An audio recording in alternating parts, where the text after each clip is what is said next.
As a healer हम थोड़ा सा ज़्यादा इन चीज़ों के साथ में कनेक्ट हो पाते हैं, क्योंकि हम हीलिंग्स और बहुत अलग अलग डिफरेंट अट्यूनमेंट्स के बाद में हमारा थोड़ा सा वो सेंसिटिविटी वाला चीज़ हो जाता है ज़्यादा एनर्जीज के साथ में। टैरो और एस्ट्रोलॉजी में डिफरेंस क्या है? जब हम उस समुंदर में कनेक्ट होते हैं तो उस समुंदर में सारे सोल्स वही हैं, तो हम हमारे लिए वो स्पेसिफिक सोल को सिलेक्ट करना कि हमें इसके लिए गाइडेंस चाहिए या इसे हील करना है, हमारे लिए वो पिक करना बहुत ईजी होता है। मैनिफेस्टेशंस ये क्या है और क्या ये सच में काम करता है? आप ये मत बोलो बार बार कि मेरे पास पैसे नहीं है, मेरे पास पैसे ही नहीं है, मेरे पॉकेट में पैसे नहीं है। बोलो कि हैं और आ रहे हैं।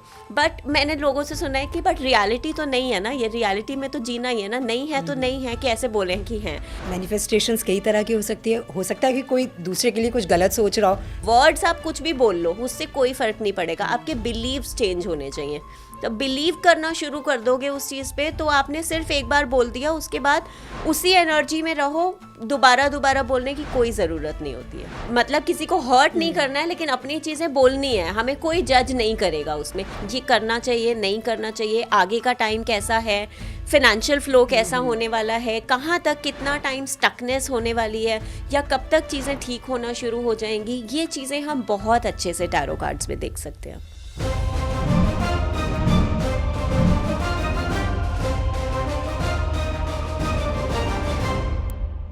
विदस के एक और पॉडकास्ट में आप सबका बहुत बहुत स्वागत है और मैं हूं आपके साथ अनु वर्मा। आज एक बार फिर से हमने उन पर्सनैलिटी को अपने स्टूडियो में बुलाया है जिन्हें देखकर आप बहुत ज़्यादा खुश होते हैं। वो देखने में जितनी यंग हैं, उनकी बातें वाकई हम सबको जीने की एक नई कला सिखाती हैं। तो चलिए दर्शकों, एक बार फिर से मिलते हैं डॉक्टर विनी भाटिया जी से। Vini ji, welcome to our show. Thank you. Vini ji, आज सबसे पहले हम टैरो के बारे में बात करेंगे। टैरो क्या है और क्या हम ये जो कार्ड्स होते हैं इनसे हम अपना फ्यूचर जान सकते हैं? क्योंकि इसके पीछे कोई साइंस का बैक नहीं है। जैसे अगर हम एस्ट्रोलॉजी के बारे में बात करते हैं तो वो पूरा प्लानिटरी सिस्टम है, पूरा साइंस है जिसका एक स्ट्रॉन्ग बैक है।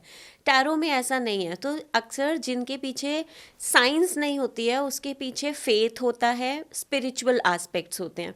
जैसे अब हम टैरो के बारे में बात करें तो टैरो को बहुत पहले रीडिंग से बहुत पहले इसको प्ले कार्ड्स की तरह खेला जाता था, जो इंडिया में नहीं था बट और कंट्रीज़ में खेला जाता था, जिसमें लोगों ने इसके एनर्जीज को समझा है। जैसे जहाँ से ये बने, जिन्होंने आगे इसके ऊपर रिसर्च करना शुरू किया, उन्हें ये चीज़ें समझ में आई कि हर कार्ड, लोगों को ड्रीम्स में ये कार्ड्स आते थे, कुछ स्टोरीज इंटरप्रेट करने की कोशिश करते थे। अभी भी जब हम कार्ड्स को देखते हैं तो हर एक कार्ड कोई एक स्टोरी बता रहा होता है। तो ये जिस भी फॉर्म में बना, ये गेम के फॉर्म में बना, बट इसके अंदर कुछ ऐसे एनर्जीज हैं जो जब हम एज अ हीलर, जैसे एक नॉर्मल इंसान भी जब इस कार्ड्स को अपने हाथ में लेते हैं तो हमें एक एनर्जी, एक कनेक्ट फील होता है इनके साथ में। एज अ हीलर हम थोड़ा सा ज़्यादा इन चीज़ों के साथ में कनेक्ट हो पाते हैं, क्योंकि हम हीलिंग्स और बहुत अलग अलग डिफरेंट अट्यूनमेंट्स के बाद में हमारा थोड़ा सा वो सेंसिटिविटी वाला चीज़ हो जाता है ज़्यादा एनर्जीज के साथ में। तो जब हम कार्ड्स को हाथ में लेते हैं तो ही हमें एक वो कनेक्ट फील होता है कि एक स्पिरिचुअल कनेक्ट है उनके साथ में। अब नाउ टैरो कार्ड्स को एक एनर्जी देनी पड़ती है। जैसे मैं पेंडुलम डाउजिंग भी, बहुत सारे हीलर्स हैं जो पेंडुलम डाउजिंग भी करते हैं, टैरो भी करते हैं। तो इन सब चीज़ों को हमें चार्ज करना होता है। जैसे हम अब जैसे मैं, कोई भी, जैसे बहुत लोग होते हैं वो साईं बाबा में बहुत ज़्यादा बिलीव करते हैं। जिस भी एनर्जी में जो भी आप चाह रहे हो कि ये एनर्जी आपको गाइड करे आगे के लिए, कि किसी और लोगों के लिए या अपने लिए या जिनके लिए भी आपको आंसर्स चाहिए। तो जैसे मैं करती हूँ, तो जब भी मेरे पास में टैरो कार्ड्स आते हैं या कोई अपना क्वेश्चन पूछने के लिए आता है तो मैं सबसे पहले उस टैरो कार्ड्स को चार्ज करती हूँ विद एनी डिवाइन एनर्जी। जैसे मैं personally I have more faith on Guru Nanak Dev ji, तो मैं कार्ड्स को कनेक्ट करती हूँ, मैं उनके साथ में उसको कनेक्ट करती हूँ और उसके बाद हम लोग रीडिंग करना शुरू करते हैं। इसमें एक बहुत इंटरेस्टिंग चीज़ है जो मैं अभी मेंशन करूँगी यहाँ पे, जो मेरे साथ में, क्योंकि मैं बहुत टाइम से करते आ रही हूँ, तो बहुत डिफरेंट तरह के एक्सपीरियंसेस हुए हैं मेरे साथ में टैरो कार्ड्स को लेकर। जैसे एक बार मेरे साथ में ऐसा हुआ था कि अब ये होता है कि टैरो कार्ड्स जो हैं, एक तो सबसे पहले तो हम अगर अपने ब्रेन वाला चीज़ समझें तो हमारे ब्रेन के 3 एस्पेक्ट्स होते हैं, माइंड का 3 लेवल्स होते हैं। जैसे एक कॉन्शियस माइंड होता है, एक सब कॉन्शियस माइंड होता है, और इसके ऊपर एक सुपर कॉन्शियस माइंड होता है। जब भी हम किसी भी तरह की हीलिंग्स करते हैं, टैरो करते हैं, या किसी भी तरह के प्रिडिक्शंस करते हैं इन चीज़ों को लेके जो स्पिरिचुअल एस्पेक्ट्स में होते हैं, तो हम हमारे सुपर कॉन्शियस माइंड को एक्टिव करते हैं। और वो टैरो कार्ड्स हमें करने में बहुत ज़्यादा हेल्प करता है। वो बहुत मेडिटेशंस के थ्रू होता है। जैसे अगर मैं आकाशिक कर रही हूँ, रेकी हीलिंग कर रही हूँ, डिस्टेंट कोई भी हम हीलिंग कर रहे हैं, तो हम सुपर कॉन्शियस माइंड के साथ में कनेक्ट होते हैं। तो सुपर कॉन्शियस माइंड को हम ऐसे समझते हैं जैसे अब हमारा एक कॉन्शियस माइंड और सब कॉन्शियस माइंड है जो हमारे हर ह्यूमन को मिला हुआ है। सुपर कॉन्शियस माइंड है जो आप बोल सकते हो एक ओशन है, और उसमें जैसे हम बात करें अगर तो हमारी हर ह्यूमन, जैसे इस यूनिवर्स में हर एक इंसान कनेक्टेड है एक दूसरे के साथ में, और हमें अपनी अपनी अपनी सोल जर्नीज मिली हुई हैं। लेकिन हमारा पूरा एक समुंदर है जिस समुंदर में हम सब हैं और अपनी अपनी अपनी अपनी जर्नीज को जी रहे हैं। तो जब हम सुपर कॉन्शियस माइंड के साथ में कनेक्ट होते हैं तो हम उस समुंदर में कनेक्ट हो पाते हैं। तो जब हम उस समुंदर में कनेक्ट होते हैं तो उस समुंदर में सारे सोल्स वही हैं जी। तो हमारे लिए वो स्पेसिफिक सोल को सिलेक्ट करना कि हमें इसके लिए गाइडेंस चाहिए या इसे हील करना है, हमारे लिए वो पिक करना बहुत इजी होता है। वही हम मेडिटेशन के थ्रू भी करते हैं कि हम वो सुपर कॉन्शियस माइंड के साथ में कनेक्ट हों, वही हम टैरो में भी करते हैं। तो टैरो हमें हमारे सुपर कॉन्शियस माइंड को एक्टिव करने में और उससे कनेक्ट होने में हेल्प करता है। उससे हम किसी भी डिवाइन एनर्जीज के साथ में कनेक्ट होते हैं, एक स्पेसिफिक पर्सन के साथ में कनेक्ट होते हैं, और उससे हम रीडिंग करना शुरू करते हैं, गाइडेंस लेना शुरू करते हैं। सो इस तरह से ये पूरा प्रोसेस होता है टैरो कार्ड्स तो का। टैरो क्या हमें हमारा फ्यूचर भी दिखाता है? हाँ जी। अब देखो इसमें ना अगर हम थोड़ा थोड़ा सा अगर मैं डिस्क्राइब करूँ टैरो कार्ड्स को, तो उसमें एक मेजर आर्कना होता है और एक माइनर आर्कना होता है। तो एक जो आर्कना है वो हमें बताता है कि हमारे लिए गाइडेंस क्या है। मेनली अगर हम टैरो की बात करें तो टैरो ज़्यादा हमें गाइडेंस देता है। जैसे अगर आप पूछ रहे हो कि आप बाहर, आप आउट ऑफ इंडिया जाने का सोच रहे हो, ये सही है आपके लिए या नहीं है, आपको क्या करना चाहिए। और मेरे को एक चीज़ और है जो मैं पर्सनली मानती हूँ कि अगर आप किसी टैरो कार्ड रीडर के पास में भी आ रहे हो या आपके दिमाग में ये थॉट भी आया है कि आपको ये करने से पहले किसी से पूछना है या कोई टैरो कार्ड रीडर के पास में जाना है, वो भी कहीं ना कहीं वो डिवाइन का है, वो विल है कि आप जाओ और आप पता करो। क्योंकि यहाँ पे हो सकता है कि वो आपको एक कॉशियस करना चाह रहे हैं या आपको एक सेफ्टी देना चाह रहे हैं। तो हमें कार्ड्स में पता चल जाता है कि आप जा सकते हो, लेकिन इस टाइम पे ध्यान रखना, या इन कुछ लोगों से ध्यान रखना, या ऐसे किसी चीज़ में मत आना जो कुछ प्रॉब्लम कर सके, या आप तो मतलब हमें गाइडेंस मिल जाता है कि हमें हमारे लिए जो हम पाथ दिमाग में है, जो हम सोच रहे हैं, वो सही है या नहीं है।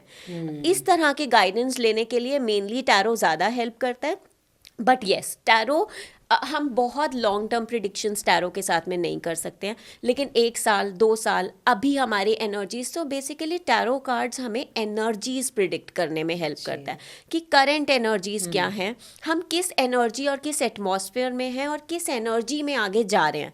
तो अब जैसे आपका अगर, क्योंकि अक्सर अब ये होता है जैसे मैं एज अ टैरो रीडर मैं अपनी रीडिंग अपने आप नहीं कर सकती, क्योंकि टैरो कार्ड्स जो हैं वो एनर्जीज पिक करते हैं। अब मैं अगर आपके लिए कुछ देख रही हूँ तो मैं हमेशा एक न्यूट्रल माइंड से देखूंगी कि मेरे को इनके लिए गाइडेंस चाहिए, मुझे बताओ कि इनके लिए क्या सही है, क्या अच्छा होना चाहिए, क्या होगा। तो मैं न्यूट्रल करके देखूंगी, तो मेरे को जो आएगा वो चीज़ें मैं आपको बताऊंगी। जब मैं करूंगी तो मेरे एनर्जी कार्ड्स पिक करेंगे, मैं चाह रही होंगी कि यही क्वेश्चन आए, यही आंसर आए जो मैं सोच रही हूँ मेरे दिमाग में हो, और उसी तरह की एनर्जीज कार्ड्स पिक करके मुझे उसी तरह के सिमिलर आंसर्स देना शुरू कर देंगे। तो टैरो कार्ड्स जो हैं वो एनर्जीज बहुत ज़्यादा पिक करते हैं। तो इसलिए मेरे को एक चीज़ जो लगता है कि आप जब भी टैरो रीडिंग के लिए आते हो या जो भी करते हैं, हमें हमेशा इस इंटेंशन से आना चाहिए कि जो भी डिवाइन विल है, जो भी हमारे लिए गाइडेंस हमें हमारे हायर सेल्फ या कोई भी डिवाइन पावर, कोई भी सुप्रीम पावर देना चाह रही है, वो हमें मिले यहाँ पर आकर। अगर आप इस इंटेंशन से आ रहे हो और इसी इंटेंशन से एक टैरो रीडर देख रहा है, बिलीव मी, मैंने ये वाली चीज़ें देखी हैं 10-12 साल में कि आपको इतने करेक्ट और इतने एक्यूरेट गाइडेंस आते हैं, जैसे आप ये बोल सकते हो कि आप कनेक्ट हो रहे हो उस एनर्जी के साथ में, या एक ये मीडियम है जो आपको उनके साथ में, भगवान के साथ में, या कुछ ऐसी सुप्रीम पावर के साथ में कनेक्ट कर रहा है जो आपको बहुत अच्छा गाइड कर सकते हैं। ये करना चाहिए, नहीं करना चाहिए, आगे का टाइम कैसा है, फिनेंशियल फ्लो कैसा होने वाला है, कहाँ तक कितना टाइम स्टकनेस होने वाली है, या कब तक चीज़ें ठीक होना शुरू हो जाएंगी, ये चीज़ें हम बहुत अच्छे से टैरो कार्ड्स में देख सकते हैं। तो बेसिकली टैरो कार्ड्स जो हैं वो जो हमारे मन में जो डाउट्स होते हैं उन डाउट्स को क्लियर करता है। क्लियर करता है। अच्छा, ये टैरो और एस्ट्रोलॉजी में डिफरेंस क्या है?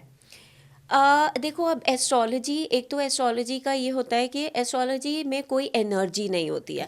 अगर आपकी कोई प्लैनेट है जो डेबिलिटेट है आपकी कुंडली में, जो नीच भाव में बैठा है, वो नीच ही रहेगा, उसमें हम कुछ नहीं कर सकते। हमारी कुछ रेमेडीज होती हैं जिसमें हम, जैसे मंत्रा चैंटिंग्स सबसे अच्छी रेमेडी है। मतलब मेरे को लगता है कोई जेमस्टोन कुछ भी करने से ज़्यादा अच्छा होता है। कोई भी पूजा कराना या कुछ भी कराने से सबसे अच्छा होता है कि आप खुद चैंट कर रहे हो, और वो मंत्र से ही इतनी ज़्यादा चीज़ें चेंज होना शुरू होती हैं, क्योंकि आप अपने अंदर की वाइब्रेशंस को चेंज करते हो। एनर्जीज और वाइब्रेशंस चेंज होती हैं, वो अंदर ही आपके, आप खुद अपने से। अब एक चीज़ और भी होती है, जैसे हम बोलते हैं कि अगर हमारा ये वाला प्लैनेट वीक है तो हम इस प्लैनेट की पूजा करा लें, तो वो पूजा करने से ठीक हो जाएगा। जो कर्म आपके हैं वो आप खुद ही ठीक कर सकते हो, वो कोई और नहीं कर सकता। तो वो कोई और अगर आपके बदले में पूजा कर रहा है और आप आराम से बैठे हो, तो वो काम नहीं करेगा जब तक आप खुद उसमें पार्ट नहीं ले रहे हो। आप पूजा करा सकते हो, लेकिन आप यहाँ बैठ के खुद भी वो पूजा करो, खुद भी वो मंत्र करो, या अपने कर्माज में, जैसे शनि का एक बहुत अच्छा रेमेडी होता है कि शनि के लिए अगर आप गरीब को कुछ दान कर रहे हो, कुछ दे रहे हो, तो वो सबसे अच्छी रेमेडी है। आपका सैटर्न धीरे धीरे धीरे अपने आप स्ट्रांग होना शुरू हो जाएगा। सूर्य के लिए अगर आप जल्दी उठ रहे हो, अपने फादर की तरफ बहुत ज़्यादा रिस्पेक्टफुल हो, अपने एल्डर्स की तरफ बहुत ज़्यादा रिस्पेक्टफुल हो, सूर्य के कुछ मंत्र होते हैं, उन चीज़ों को कर रहे हो, आपके अपने आप वो प्लैनेट स्ट्रांग होना शुरू हो जाएंगे। अब एस्ट्रोलॉजी में यही डिफरेंस है कि अगर वो प्लैनेट एक वीक है और उसकी, अब जैसे शुक्र की दशा होती है, शुक्र की 20 साल की दशा होती है। शुक्र किसी की कुंडली में एग्जॉल्टेड है, उच्च का है, बहुत अच्छा होता है, वो 20 साल बहुत ही अच्छे रिजल्ट्स देगा। शुक्र किसी की कुंडली में नीच का होता है, अब वो 20 साल पूरे वो उसको काफ़ी स्ट्रेस देता है, बहुत प्रॉब्लम्स करता है। उसकी अगर आप थोड़ी सी रेमेडीज़ कर लो और साथ में हम टैरो को कंबाइन करके देख लें कि ये एनर्जीज़ हैं, हम क्या कर सकते हैं कि इन एनर्जीज़ को थोड़ा सा शिफ्ट कर पाएँ, थोड़ा ठीक कर पाएँ। टैरो में बहुत बार गाइडेंस आता है, जैसे उसमें कार्ड्स हैं। बहुत बार ये ऐसे होता है कि मेरे से बहुत बार लोगों ने पूछा, और उसमें आता है कि अगर आप इस काम में किसी फीमेल को इन्वॉल्व कर लोगे तो ये काम ठीक होना शुरू हो जाएगा। या कभी कभी ऐसे भी गाइडेंस आती है कि कोई नोन है, जो कोई मेल दिख रहे हैं या कोई ऐसे इंसान दिख रहे हैं, अगर ये इसमें इन्वॉल्व हो जाएंगे जो भी आप कर रहे हो, तो ये चीज़ें थोड़ी सी ठीक होना, काम ठीक होना शुरू हो जाएगा आपका। अब ये गाइडेंस में जब हमें पता चलता है, तो हम तो मैं अगर उनको पूछ रही हूँ कि कोई है आसपास में, कोई जान पहचान में या ऐसे, तो अगर हमें पता चलता है कि वो भाई हैं, तो हम देख सकते हैं कि भाई की कुंडली कैसी है। तो भाई की कुंडली में अच्छी चीज़ें हैं, तो वो आपको सपोर्ट करना शुरू हो जाएंगी। क्योंकि अगर आपका टाइम थोड़ा सा ख़राब चल रहा है, आप ऐसे लोगों के साथ में कनेक्ट हो जाओ जिनका थोड़ा सा टाइम अच्छा चल रहा है, तो वो चीज़ें थोड़ी ठीक होना शुरू हो जाती हैं, आपको भी उनका सपोर्ट मिलना शुरू हो जाता है। कर्मा अपने हाथ में है, आप अपने प्लैनेट्स को फिर भी अपने कर्म से ठीक कर सकते हो, अपने मंत्रा से, अपनी चीज़ों से, बट फिर भी किसी का सपोर्ट मिलके आप थोड़ा सा बेटर कर सकते हो। तो इसलिए टैरो और एस्ट्रोलॉजी इस तरह से हमें कॉम्बिनेशन में बहुत अच्छे रिजल्ट्स देते हैं। तो टैरो में भी रेमेडीज होती हैं? टैरो में रेमेडीज ये होती हैं, क्योंकि टैरो, जैसे मैंने आपको बताया, वो एनर्जी पे वर्क करता है। तो जैसे टैरो में डिफरेंट डिफरेंट कार्ड्स होते हैं। जैसे एक कार्ड है जिसमें है किंग ऑफ पेंटिकल्स। पेंटिकल्स जो है उसको हम मनी बोलते हैं, और वो किंग ऑफ पेंटिकल्स है, मतलब बहुत सारा किंग है वो पेंटिकल्स का। तो टैरो कार्ड्स में हम क्या करते हैं, हम इस तरह की रेमेडी सजेस्ट करते हैं कि इसको अपने हाथ में लो, आंखें बंद करो, और इसकी एनर्जीज अपनी लाइफ में इंटीग्रेट करने की कोशिश करो। मतलब मेडिटेट करो और अपने आप को वहाँ पे विजुअलाइज करो। आपके आसपास में पेंटिकल्स हैं, या आप एक जगह पे बैठे हो और आपके पास फाइनेंशियल फ्लो और अबंडेंस ज़्यादा आ रहा है, तो आप जब ये मेडिटेट करना शुरू करते हो, एक चीज़ होती है कि हम अपने माइंड को जिस तरह से कमांड कर देते हैं, हमारा माइंड हमें उसी तरह के आगे इवेंचुअली रिजल्ट्स देना शुरू हो जाता है। तो जब हम अपने माइंड को ये कमांड कर रहे हैं कि अब आप ये कार्ड लो और अपने आप को वहाँ इमेजिन करना शुरू करो, तो हम अपने आप अपने लिए वो अबंडेंस वाला स्टेट ओपन कर देते हैं, तो वो चीज़ें आने शुरू हो जाती है हमारी लाइफ में।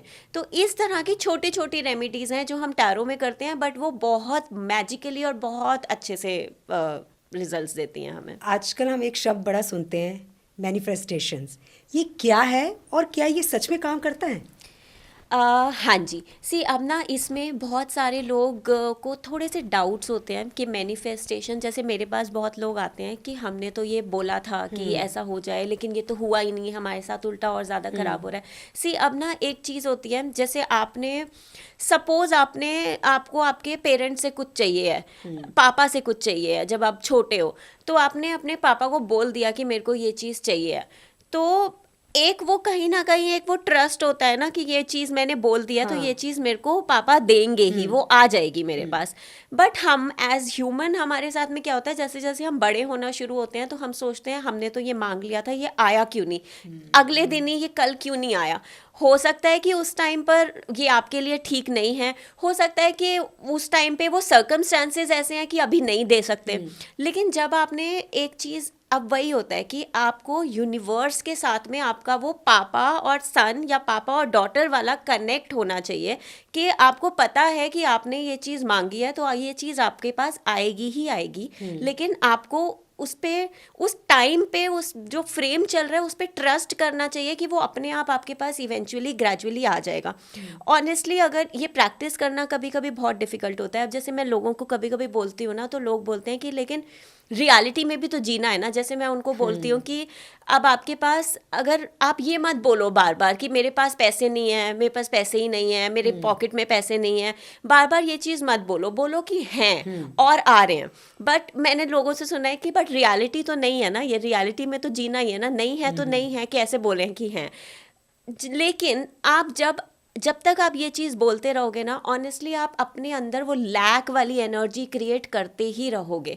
और वो रियलिटी, क्योंकि आपने खुद अपनी रियलिटी मान ली है कि रियलिटी में पैसा नहीं है और आपने वो रियलिटी को एक्सेप्ट कर लिया है, तो वो रियलिटी चेंज नहीं होगी। जब आप अपनी मेहनत के साथ में अपने थॉट्स को भी अलाइन करना शुरू कर दोगे कि मैं मेहनत कर रहा हूँ, मैंने बोल दिया है, मेरे पास आना ही है, अभी नहीं है कोई बात नहीं, आ रहा है, आएगा और ज़्यादा फिल्ड अप होगा। जब आप ये चीज़ें, और बिना कंप्लेंट किए, जब आप ये चीज़ को फॉलो करना शुरू कर दोगे ना 21 डेज़ में, क्योंकि 21 डेज़, जैसे मैं रेकी हीलिंग भी करती हूँ, तो वो भी एक 21 डेज़ का प्रोसेस होता है। किसी भी चीज़ को अपनी लाइफ में मटीरियलाइज करने में हमें 21 डेज़ लगते हैं। एक हैबिट बनाने में भी हमें 21 डेज़ लगते हैं, एक हैबिट छोड़ने में भी हमें 21 डेज़ लगते हैं। अगर आपने 21 डेज़ वो पूरा प्रैक्टिस कर लिया ना, पहले तो आपका माइंड ही उस चीज़ में हो जाएगा प्रिपेयर्ड कि आप हर चीज़ को उसी तरह से सोचना शुरू हो जाओगे। तो आपका वो मैनिफेस्टेशन बैकग्राउंड में चलता ही रहेगा हमेशा, क्योंकि आपको आदत हो जाएगी वो नेगेटिव थॉट प्रोसेस में नहीं जाने की और हमेशा उसी फ्रेम में रहने की कि मेरे पास आ रहा है। वो लैक वाली एनर्जी ही आपकी लाइफ से चली जाएगी। और दूसरा, उस 21 डेज़ के अंदर अंदर वैसे ही आपको, अगर आप वो कंप्लेंट मोड अपने लाइफ से निकाल दोगे, तो अपने आप ही आप देखोगे कि इतने चेंजेस और इतना फ्लो आपकी लाइफ में चीज़ों का आना शुरू होगा कि वो मैनिफेस्टेशन, आपको पता चल जाएगा कि वो मैनिफेस्टेशन कैसा मैजिकली आपके साथ में काम करता है। लेकिन आजकल हम छोटी छोटी चीज़ों पे शिकायत करने लग जाते हैं कि हमारे पास ये नहीं है या ये नहीं हो रहा है, और हाँ। बहुत बार लोग जो है बहुत नेगेटिव सोचते हैं। Yes. तो ऐसे में ये कैसे काम करेगा? तो ये काम नहीं करेगा। देखो, अब अगर हम ऐसे देखें तो हमारी लाइफ में हम अगर अपनी लाइफ को कंपेयर करें किसी से भी, चाहे वो बहुत छोटे से, मतलब मैं अपने आप के लिए नहीं भी बात करके, मैं इन जनरल भी बोलूं, अगर हम अपनी लाइफ के बारे में अपने आप को देखकर थोड़ा सा ग्रैटिट्यूड में रहना शुरू हो जाएं कि एटलीस्ट हमारे पास ये तो है, हम बैठे हैं, हम खा रहे हैं, हम इतना तो कर रहे हैं, हमारे पास ये चीज़ें हैं ना, तो हम कहीं से तो यहाँ पर भी आए हैं, तो कहीं ना कहीं से तो हमें सपोर्ट मिल रहा है, कुछ तो है ही है। लेकिन हमारा क्या होता है, हम फोकस करते हैं क्या नहीं है, और उस पे हम डाउन, उसी में ही नीचे नीचे नीचे उसी में ही ड्वेल होना शुरू हो जाते हैं, और हमारा ग्रेटफुल वाला एनर्जी ही ख़त्म हो जाता है। तो आपको कोई भी एनर्जी, कोई भी सुप्रीम पावर, कोई भी डिवाइन क्यों कुछ भी देगा जब तक जो आपके पास एग्जिस्टिंग है आप उसके लिए ग्रेटफुल नहीं हो पा रहे हो। तो इसलिए हमें पहले तो जो चीज़ है उसमें अगर हम ग्रेटफुल होना शुरू हो जाएंगे, हमारी एक और चीज़ है, जैसे मैंने अभी कुछ एक्सेस बार्स जैसे एक हीलिंग होती है, जब मैं वो कर रही थी तो मैंने कुछ सुना इस तरह की चीज़ें कि हमारी लाइफ जो है हम वही क्रिएट करते हैं जो हमारे अंदर है। तो हमारे अंदर होता है तो वो बाहर क्रिएट होता है हमारी लाइफ में। तो अगर हम अंदर से अपने सोचना शुरू हो जाएं कि ये हमें मिल रहा है, या ये चीज़ें हमारे लिए चेंज हो रही हैं, या ये इंसान भी फॉर दैट मैटर, हम कभी कभी ये भी बोलते हैं कि ये इंसान हमारे साथ में अच्छा नहीं है। तो ऑनेस्टली ये चीज़ें मैंने अपने लाइफ में एक्सपीरियंस करके देखी हैं, बहुत लोगों को सजेस्ट की हैं, उन्होंने अपने लाइफ में एक्सपीरियंस करके देखा है कि लाइफ जो है ना हमारे अंदर चल रही होती है, हमारे माइंड में चल रही होती है। वो चेंज हो जाएगा ना तो बाहर अपने आप सब कुछ चेंज होना शुरू हो जाता है।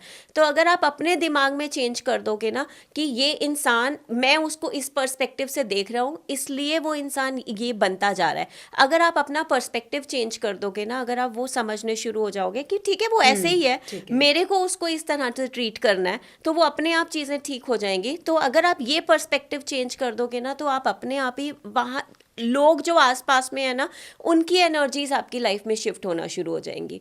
तो सब कुछ एनर्जी है, मतलब जितना मैंने इतने सालों में समझा है, एक्सपीरियंस किया है, एवरीथिंग इज एनर्जी, सब कुछ एनर्जी है। आप अपनी एनर्जी को शिफ्ट कर दोगे, आपकी लाइफ की बाहर की दुनिया चेंज होना शुरू हो जाएगी। तो इवन आई फील के प्लैनेट्स, कुंडली, सब कुछ एक तरफ है, अगर एनर्जीज एक तरफ है, वो एनर्जी शिफ्ट हो जाए तो कुंडली में भी बहुत चीज़ें अपने आप चेंज होना शुरू हो जाती हैं, क्योंकि आपका कर्मा चेंज होना शुरू हो जाता है, आपका पर्सपेक्टिव चेंज होना शुरू हो जाता है। तो बहुत चीज़ें इसी तरह से अलाइन होना शुरू हो जाती हैं। क्या सिर्फ हम मैनिफेस्टेशंस करते रहें और कोई काम ना करें तो क्या ऐसे भी काम चल जाएगा? नहीं, ऐसा नहीं होता है। देखो, अब ये होता है कि हमारे कर्म तो साथ में है ही है। अगर हम अपना माइंड पावर यूज़ कर रहे हैं कि ये चीज़ आ रही है मेरे पास और ये चीज़ आनी है, तो आने के लिए आपको भी कुछ करना पड़ेगा, तभी वो चीज़ आएगी।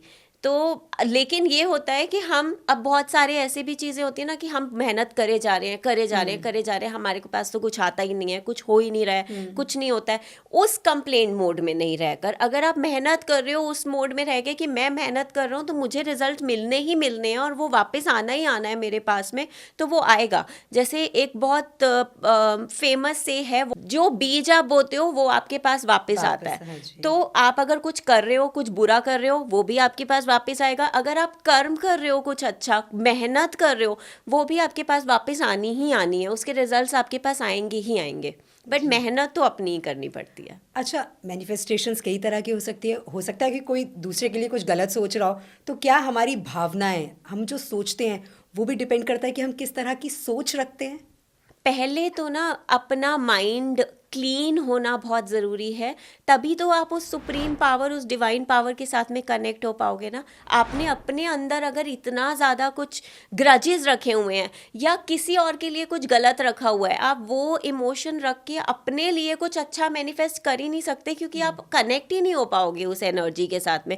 वो डिवाइन एनर्जी जो है वो सिर्फ आपके लिए नहीं है, वो सबके लिए है। वो अगर हम एक फादर की बात करें या एक पेरेंट की बात करें, तो वो पेरेंट के लिए उसके 3, 4, 5 बच्चे जितने भी होंगे वो सब इक्वल है। अगर आप ये बोलो इसको मत देना, मेरे को दे दो ये वाली चीज़, तो वो नहीं आएगी आपके पास, बल्कि वो पहले उसके पास चली जाएगी, क्योंकि वो तो कुछ नहीं बोल रहा है, ये बोल रहा है, तो इसके पास नहीं आएगी, उसके पास चली जाएगी।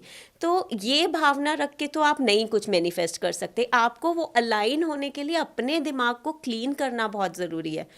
तभी आप इनफैक्ट अगर आप ये बोल दो कि उसके लिए भी अच्छा बट मेरे लिए मुझे ये चीज़ें चाहिए, आपको दूसरे की लाइफ में फोकस करने की ज़रूरत ही नहीं है। आपको सिर्फ अपनी लाइफ पे फोकस बिल्कुल। करना है, मुझे ये चीज़ चाहिए, मैं मेहनत कर रहा हूँ और मेरे को ये चीज़ें मिलती रहें और मेरे कर्म सही रहें, तो आपके पास वो चीज़ें आएंगी ही आएंगी। जो भी आप manifestation in fact not just for money, for a good relationship also, एक अच्छी हेल्थ के लिए भी, किसी भी तरह की मैनिफेस्टेशन आपके लिए हेल्प करेगी।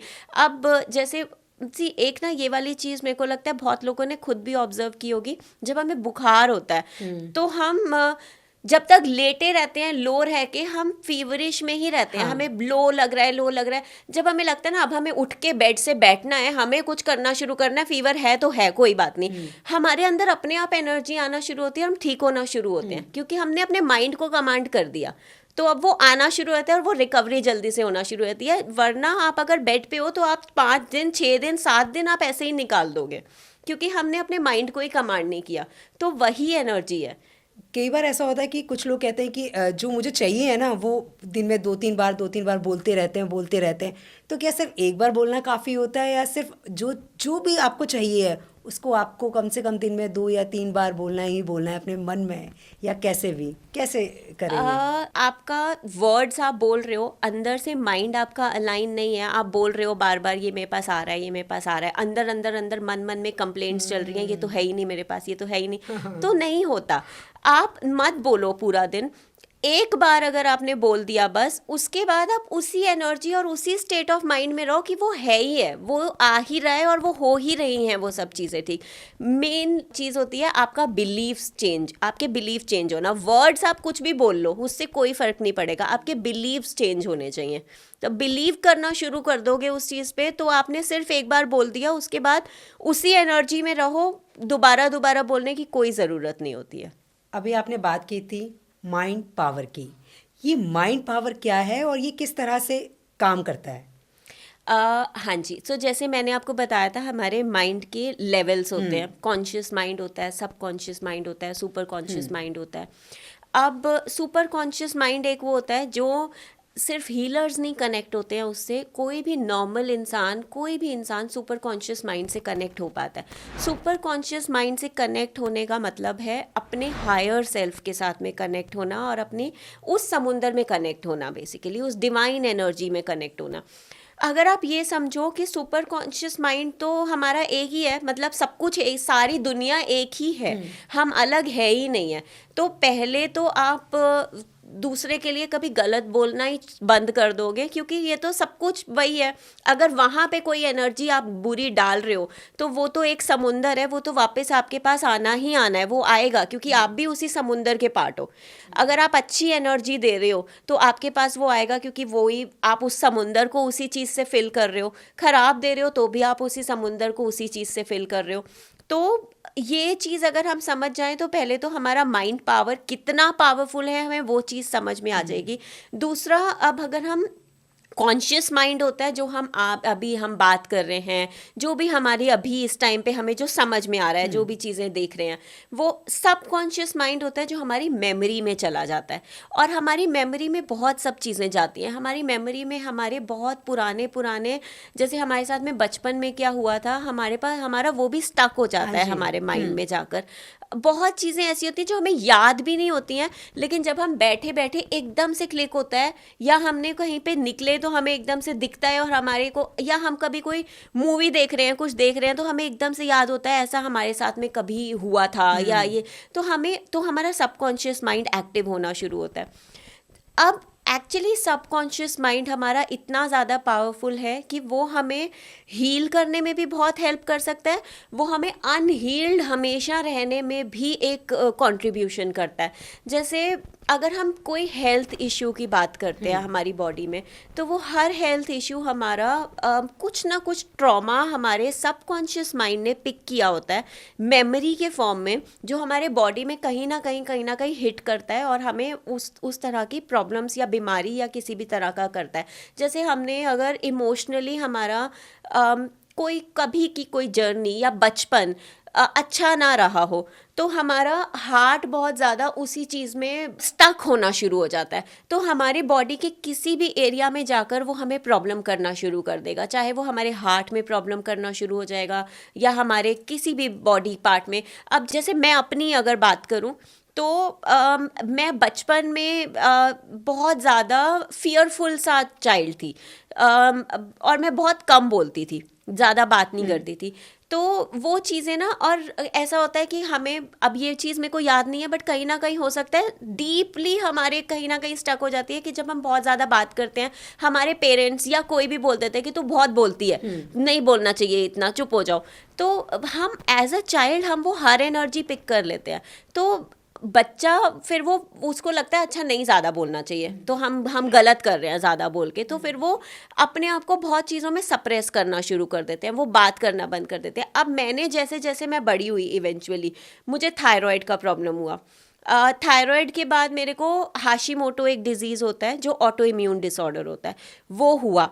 मुझे ये चीज़ समझ नहीं आ रही थी कि ये मेरे बॉडी में इतना ज़्यादा क्यों हो रहा है। मेरे को धीरे धीरे धीरे समझ में आना शुरू हुआ कि मेरा थ्रोट बिल्कुल, अब जब मैं इन चीज़ों में आई तो पता चलना शुरू हुआ कि थ्रोट बिल्कुल ब्लॉक हो गया, क्योंकि मैं अपनी चीज़ों को बात ही नहीं करती थी या मैं सप्रेस बहुत ज़्यादा करती थी। तो वो हमारे थ्रोट को ब्लॉक करना, हमारा सबकॉन्शियस माइंड ही है ये जो हमें बोल रहा है कि निकालो, रिलीज करो, क्योंकि वो बॉडी को डिस्टर्ब कर रहा है। लेकिन हमें समझ नहीं आ रहा होता, हम समझते हैं बॉडी में कोई प्रॉब्लम है, हम डॉक्टर के पास जाते हैं, हम दवाई खाते रहते नहीं ठीक होता। जैसे थायराइड तो यही है कि पूरी लाइफ मेडिसिन खाते रहो, वो नहीं ठीक होगा, क्योंकि आपने वो अंदर तो जो रखा है वो रखा ही हुआ है, वो नहीं निकला। तो वो चीज़ जब मेरे को समझ में आने शुरू हुई तो मैंने, अब वो होता है ना कि इतना पुराना है तो आप क्या क्या बोलोगे, आपको तो याद भी नहीं है। तो अब तब हमें ये चीज़ करनी चाहिए कि हमें लिखना शुरू करना चाहिए। हमारे सबकॉन्शियस माइंड में जो भी चीज़ें हैं उनको रिलीज़ करना शुरू करो, लिख के रिलीज़। क्योंकि आप कितना किसी पे बर्स्ट आउट हो लोगे या क्या करोगे, आपको तो याद भी नहीं है क्या क्या चीज़ें हैं या क्या है, तो आप किसी और को वो एनर्जी क्यों दोगे। वो ख़राब है या एंगर है या सैडनेस है या किसी भी तरह का कोई इमोशन है, तो आप लिखना शुरू करो। मैंने राइटिंग बहुत ज़्यादा किया, मैंने मेडिटेशंस में अपने इमोशंस को डीपली बहुत दूर दूर तक कि क्या मेमोरीज थे, क्या था, उन चीज़ों पे काम करना शुरू किया। हीलिंग्स तो खैर एक डिफरेंट एस्पेक्ट है, वो तो सब लोग, हम एज जनरल लोग नहीं कर सकते, बट एटलीस्ट ये चीज़ें कर सकते हैं कि हम समझ सकते हैं कि ये प्रॉब्लम हमारे को कहाँ से आ रही है। और फिर जब हम उन चीज़ों पे काम करना शुरू करते हैं, हम अपनी डिजीजेस को खुद अपने बॉडी से ख़त्म कर सकते हैं। जैसे हमें अब बहुत लोगों को एसिडिटी का प्रॉब्लम होता है, तो वो एसिडिटी का प्रॉब्लम तब होता है जब हम, क्योंकि ये जो सेक्रल और सोलर प्लेक्सस, हमारा ये जो पूरा चक्र होता है, जैसे बोलते हैं ना कि इसके पेट में कोई बात नहीं पचती। हाँ जी। तो वही चीज़ होती है कि हमारा सेक्रल और सोलर प्लेक्सस में हमने इतनी सारी चीज़ें रख ली होती हैं कि ये भी हुआ, ये इमोशन हमारे साथ में हुआ, ये हुआ, इसने गलत किया, वो सब हमारे स्टमक और हम इस एरिया के आसपास में इतना ज़्यादा स्टक हो जाता है कि हम उसको एब्जॉर्ब कर लेते हैं, हम अंदर रखते हैं। उसके बाद हम कुछ भी ऊपर से खा रहे हैं, कुछ तो वो हमारे बॉडी को कहीं ना कहीं पेन देगा, क्योंकि ऑलरेडी हमने अपने बॉडी में इतने सारे इमोशंस और इतने ट्रॉमास वहाँ पे रखे हुए हैं। तो जब आप उसमें भी, इस चीज़ में भी सबसे अच्छा होता है लिखना शुरू करो। बहुत डीप इमोशन जो भी आपके माइंड में आ रहा है उसको लिखना शुरू करो, वो रिलीज होना शुरू होगा। तो आपके बॉडी से ये सारे, ये एसिडिटी, स्टमक एक होना, ये सारी चीज़ें रिलीज होना शुरू होंगी। अब जैसे पीसीओडी, पीसीओएस, ये इस तरह के प्रॉब्लम्स बहुत लोगों को हो रहे हैं। ये एक रीज़न ये भी होता है कि हमने वाइल ग्रोइंग अप अपने मदर के बहुत सारे पेन्स और बहुत ट्रॉमास देखे होते हैं। हमारी मदर ने बहुत ज़्यादा, अभी तो वैसा नहीं है, बट हमारे से अगर पहले की बात करो तो हमारे मदर्स के बहुत कॉम्प्रोमाइजेज होते हैं हमें बच्चों को रेस करने में। तो हमने वो चीज़ें देखी होती हैं और हमने कहीं ना कहीं वो डिसाइड कर लिया होता है हमें इतने कॉम्प्रोमाइजेज और हमें इतने पेन से नहीं जाना है, नहीं करना है। तो वो हमारे अंदर स्टक हो जाता है। आज आप चाह भी रहे हो कि ठीक रहे सब कुछ, बट आपकी वो साइकिल डिस्टर्ब होती है क्योंकि आपने वो कहीं ना कहीं वो ट्रॉमा अभी भी वो मदर वाला स्टक किया हुआ है, वो डीपली कहीं ना कहीं है आपके अंदर। इसलिए आजकल के लोगों में बहुत ज़्यादा, आजकल के गर्ल्स में बहुत ज़्यादा पीसीओडी और पीसीओएस इस तरह के प्रॉब्लम्स हैं, क्योंकि वो उन्होंने डिसाइड किया है किसी टाइम पे कि हमें इस पेन और इस कॉम्प्रोमाइज़ से नहीं जाना जो हमारी मदर ने किया है। जी। तो यही चीज़ें होती हैं जो हमारे, और ये पावर है हमारे माइंड की कि वो हमें सब कुछ बताता है हमारे बॉडी के थ्रू। हम समझ नहीं पाते हैं, अगर हमने उस चीज़ को समझना शुरू कर दिया, हमने अलाइन करना शुरू कर दिया, हम अपने बॉडी को ऐसे ही बहुत तरह से हील कर सकते हैं। जी, कुछ लोग होते हैं बहुत चुपचाप रहते हैं, वो किसी से कुछ नहीं कह पाते हैं, किसी को लगता है कि कोई प्रॉब्लम है, डॉक्टर के पास जाते हैं लेकिन कुछ नहीं पता चलता है, मतलब सब कुछ नॉर्मल होता है। तो इसका मतलब कि कोई ना कोई बात जो होती है वो उनके दिल पर, उन्होंने अपने माइंड में स्टक कर रखी Stuck होती है, जो करी किसी होती से है। वो बोल नहीं पाते हैं। तो इस तरह से मतलब अगर वो, जैसे आपने कहा कि लिखना शुरू करें, अगर आप बोल नहीं सकते हैं तो लिखें, क्योंकि आप जब उस चीज़ को लिखेंगे और खुद कभी कभी पढ़ेंगे तो आपको शायद खुद अच्छा लगेगा। हाँ जी। अब ना बहुत बारी जैसे मेरे साथ में ये वाली आदत है एक, कि मेरे को अगर गुस्सा आ रहा है बहुत ज़्यादा किसी चीज़ पर, तो मैंने अपने ही फ़ोन में अपने नाम से एक बनाया हुआ है, अपने नाम से फ़ोन में सेव किया हुआ है। तो अगर मुझे किसी को कुछ मैसेज करना होता है, बहुत गुस्सा आ रहा है, कुछ लिखना होता है, तो मैं उस मैसेज में लिख देती हूँ, सब कुछ लिख देती हूँ, जो मेरे मन में आ रहा है मैं वो सारा कुछ उसमें लिख देती हूँ।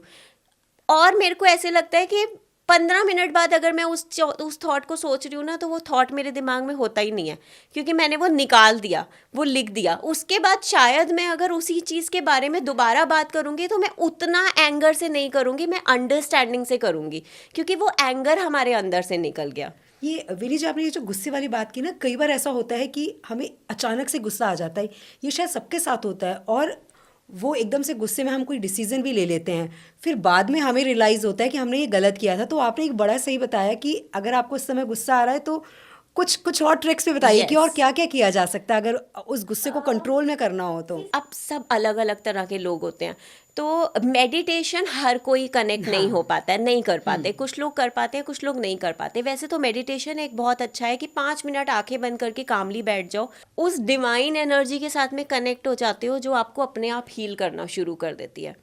तो ये भी कर सकते हो, लेकिन अगर ये नहीं कर रहे हो तो आप, सबसे बेस्ट तरीका यही होता है कि आप अपने आप को शांत कर लो उस टाइम पर और लिखना शुरू कर दो। चाहे किसी का कनेक्ट पेपर पे लिखने से होता है, किसी का कनेक्ट मैसेज पे, किसी का कनेक्ट टाइप में होता है, जो भी तरीका हो, बट यही एक सबसे अच्छा, अगर मेडिटेशन नहीं है तो यही एक तरीका है। ये चीज़ करना शुरू कर दो। पहली चीज़ तो सबसे अच्छी ये होगी कि आप वो कभी अपनी बॉडी में स्टक नहीं करोगे, क्योंकि बॉडी में स्टक करना सबसे ज़्यादा खराब होता है। हमारे माइंड से वो पास होके सीधा हमारे, अब कभी कभी ऐसे होता है ना कि अच्छा मेरे को बहुत ज़्यादा गुस्सा आ रहा था, बहुत ज़्यादा गुस्सा आ रहा था, अब वो गुस्सा 2 दिन बाद ठंडा हो गया। वो ठंडा नहीं हुआ है, वो आपके बॉडी, अगर आपने वो उस बारे में बात नहीं करी है तो वो ठंडा नहीं हुआ, वो बॉडी में चला गया। वो बॉडी में कहीं ना कहीं किसी ना किसी एलिमेंट में आकर आपको परेशान करेगा। तो वो अपने अंदर से उसी टाइम निकालना बहुत ज़रूरी है। लेकिन इसका मतलब ये नहीं कि आपको उस टाइम पे आ रहा है तो आप किसी पे भी बर्स्ट आउट हो जाओ और उसको बोलना शुरू हो जाओ और वो वाला सारा का सारा एनर्जी जो आप अपने अंदर कैरी कर रहे थे वो उसके अंदर डाल दो। तो ये करने से बेटर है कि आप लिख लो, लिख के अपने अंदर से सब कुछ निकाल दो, ताकि आप उस चीज़ के बारे में जब बाद में सोचो तो आप उस पर्सपेक्टिव से सोचो जिसमें आपको दूसरे का पर्सपेक्टिव भी समझ आ रहा हो और अपनी भी अंडरस्टैंडिंग बेटर हो। और उसके बाद मैं तो ये भी सजेस्ट करूँगी कि लिखने के बाद आप 5 मिनट आंखें बंद करके कामली, क्योंकि एक चीज़ जब हम आंखें बंद करते हैं अपनी, और दूसरा जब हम ओम चैंटिंग करते हैं, जब हम आंखें बंद कर रहे हैं, इवन अगर हम सो भी रहे हैं या हम 5 मिनट ऐसे ही आंखें बंद, जब भी हम आंखें बंद करते हैं हम अपने सुपर कॉन्शियस माइंड से कनेक्ट हो जाते हैं। तो जब हम वहाँ कनेक्ट हो जाते हैं हम वो डिवाइन एनर्जी के साथ में कनेक्ट हो जाते हैं। इसीलिए स्लीप बहुत इंपॉर्टेंट है। अगर हमने सोए नहीं तो हम उस डिवाइन एनर्जी के साथ में कनेक्ट ही नहीं होंगे। स्लीप में बहुत सारी हीलिंग हो जाती है हमारी। वैसे ही जब हम सो रहे होते हैं तो वो एनर्जी हमको इतना हील कर रही होती है। इसीलिए बोलते हैं ना कि सिर में दर्द हो रहा है सो जाओ, उठेंगे तो ठीक हो जाएगा। रात को बहुत सारे थॉट्स हैं, सो जाओ, सुबह उठो तो फ्रेश होते हैं। जी। तो क्योंकि हम उस एनर्जी के साथ में कनेक्ट होते हैं जब हम आंखें बंद करते हैं, और बहुत हीलिंग हो रही होती है हमारी उस टाइम पर। तो कभी भी ऐसा चीज़ है, और जब आप कॉन्शियस स्टेट में आंखें बंद करके 5 मिनट बैठते हो, वो तो हमारे सबकॉन्शियस स्टेट में, अनकॉन्शियस सबकॉन्शियस स्टेट पे बैठते हैं, तो हमें इतना ज़्यादा नहीं भी होता है कनेक्ट। जब हम कॉन्शियस स्टेट में आंखें बंद करके 5 मिनट के लिए बैठ रहे हो, आप उस एनर्जी के साथ में इतना ज़्यादा कनेक्ट हो जाओगे कि आपको 5 मिनट बाद वैसे ही आपको लगेगा कि आप कितना ज़्यादा लाइट हो, आप उसके साथ में कनेक्ट हो पाओगे। अच्छा, कुछ लोग मैंने ये भी देखे हैं कि वो घर में बहुत बात करते हैं, बहुत ज़्यादा बातें करते हैं, लेकिन जैसे ही वो बाहर पब्लिक के बीच में आते हैं, कुछ लोगों की गैदरिंग दिखती है, तो वो लोग डरते हैं बात करने में। ऐसा क्यों? एक तो सोशल एंजाइटी है जो लोगों को होती है, और दूसरा हमारा ना हमने एक ना कन्फाइंड सा एक वो बना, हमारे माइंड ने, ये भी हमारा माइंड ही करता है, हमारे माइंड ने एक अपने लिए कंफर्ट देख लिया होता है। जैसे हमारा ये कंफर्ट है कि हमारे पास ये 4-5 लोग हैं, यहाँ पे तो हम जो मर्जी बोले, हमें कोई वापस बोलेगा ही नहीं कुछ भी, क्योंकि सब लोग हमारे अपने अपने अपने लोग हैं। जैसे ही हम बाहर जाते हैं तो हमें लगता है कि ये हमारी दुनिया से बाहर के लोग आ गए, और ये हमें कैसे जज करेंगे, ये हमें कैसे देख रहे हैं, तो हमारे को वो एंजाइटी एक वो चीज़ आने शुरू होती है। एक रीज़न इसका ये भी होता है कि जैसे हमारे पेरेंट्स भी कभी कभी हमें कुछ चीज़ें ऐसी बोल देते हैं जो चीज़ें एक्चुअली नहीं होती है करेक्ट। जैसे वो बोलते हैं दूसरे के सामने ज़्यादा नहीं बोलना चाहिए, बाहर निकलो तो चुप रहना चाहिए, अच्छे बच्चे बन के रहना चाहिए। बट वो चीज़ें जब हमारा माइंड, जब हम एज अ चाइल्ड जब हम ग्रो हो रहे होते हैं ना, वो एक छोटी छोटी छोटी चीज़ें जो हमारी लर्निंग हो रही होती है ना, वो हमारे दिमाग में इतना डीपली एनग्रॉस्ड हो जाती है कि हमारा पूरा लाइफ उसी बेसिस पे चलता है। तो जब हम ये वाली चीज़ें सुन लेते हैं तो हमें लगता है अच्छा किसी के सामने ज़्यादा नहीं बोलना चाहिए, अच्छे बच्चे बन के रहना चाहिए, तो हम उसी तरह से चलते जाते हैं। ये हमें ये तुम्हारे बारे में क्या सोचेगा, तुमने ऐसे बोल दिया तो वो क्या सोचेंगे, तुम ऐसे करते हो। तो हम यही सोचते रहते हैं हमेशा कि ये हम ऐसे बोल देंगे तो वो क्या सोचेगा हमारा, क्योंकि हमने यही बचपन में हमारी लर्निंग और हमारी माइंड प्रोग्रामिंग ऐसी हुई है।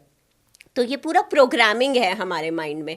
तो उस प्रोग्रामिंग को कैसे ठीक किया जाए? क्योंकि कई बार ऐसा होता है कि हमें अपनी चिंता नहीं होती, हमें ये लगता है कि दूसरा सुन लेगा या दूसरा क्या सोचेगा हमारे बारे में।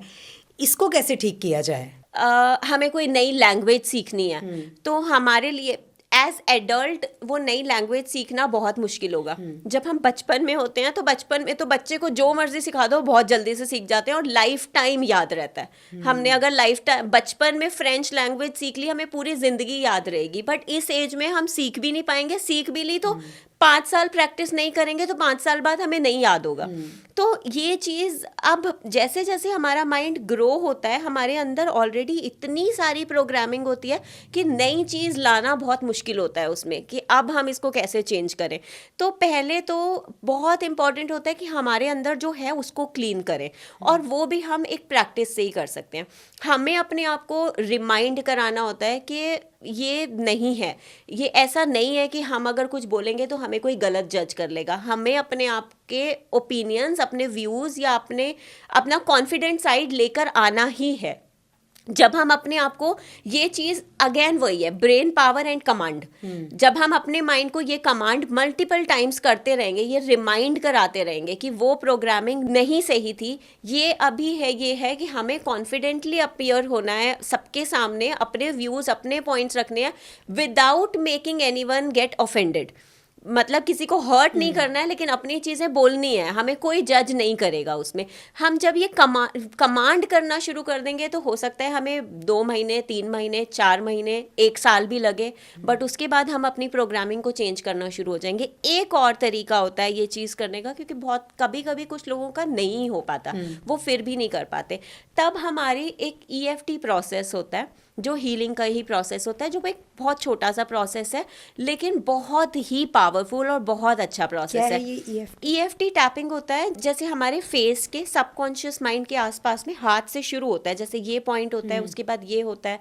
तो इन एरियाज में वो प्रोग्रामिंग या वो थॉट्स या वो जो हमारी लर्निंग्स होती हैं या ट्रॉमास, वो चीज़ें सब कुछ यहाँ पे स्टक होता है।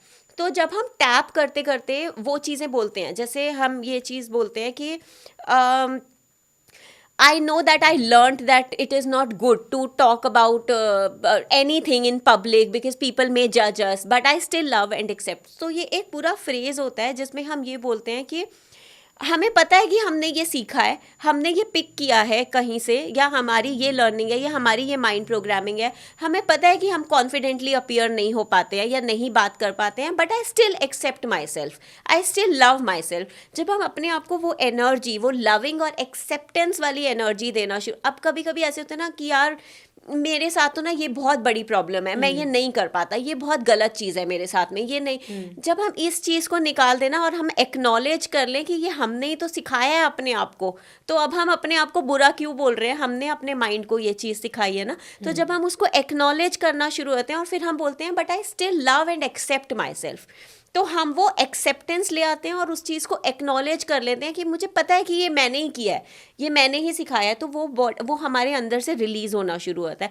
उसके बाद एक लास्ट टैपिंग होती है क्राउन पे, जिसमें हम बोलते हैं कि now I allow myself to think differently, और थिंक डिफरेंटली इन वेज, जैसे हम कुछ भी, जैसे now I can speak in public, और ये so I open myself to get that learning for me, या इस तरह. तो जब हम ये बोलते हुए करते हैं तो हमारा वो सबकॉन्शियस, हमारी पूरी प्रोग्रामिंग चेंज होना शुरू हो जाती है.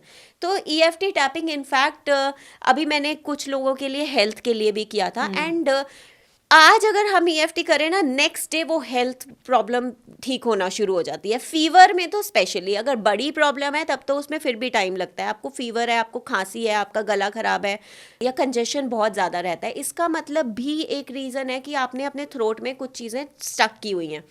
तो जब हम वो बोल देते हैं कि I know I am keeping stuck these things stuck in my body, I know my body is feeling uncomfortable when I am having cough, तो जब हम ये बोल, but I still love and accept myself, उसके बाद जब हम ये करते हैं now I allow the healing energy to heal me completely, तो हम अपने आप को कमांड कर रहे हैं कि हम अलाउ कर रहे हैं कि अब वो हील होना शुरू हो जाए.